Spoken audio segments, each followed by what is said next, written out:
এবার জি বাংলা তুই আমার হিরো ধারাবাহিকে আসতে চলেছে নতুন চমক। মিথ্যে বিয়ের পর এবার সত্যি সংসার জীবন। কি করবে এবার সাক্ষ্যজিৎ আর আরশি?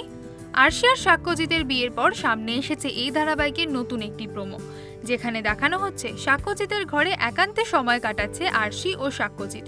তবে তাদের দেখে যতই ঘনিষ্ঠ লাগুক, তাদের কথোপকথন কিন্তু বলছে অন্য কথা।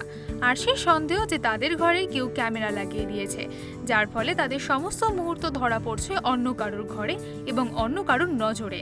আরশির এই সন্দেহ ঠিকমতো বুঝতে পারে না সাক্ষ্যজিৎ। আর সেই মুহূর্তেই দেখানো হয় তাদের ঘরে সাজানো রয়েছে একটি শোপিস। সেখানে যে রয়েছে গভীর রহস্য তা প্রমোর ঝলকেই স্পষ্ট বোঝা যায়। কিন্তু এরপর দেখা যায় যে ঘরে নার্স সেজে প্রবেশ করে আরশি, আর যেতেই খাটের ওপরে থাকা ল্যাপটপের ওপরে নজর যায় তার। সেখানেই সব রহস্যের জাল কেটে যায়। কিন্তু এই প্রমাণ কি সকলের সামনে আনতে পারবে আরশি? জানতে নজর রাখতে হবে জি বাংলা তুই আমার হিরো ধারাবাহিকে 7 ও 8ই মে রুদ্ধশ্বাস 2 দিন পর্বে।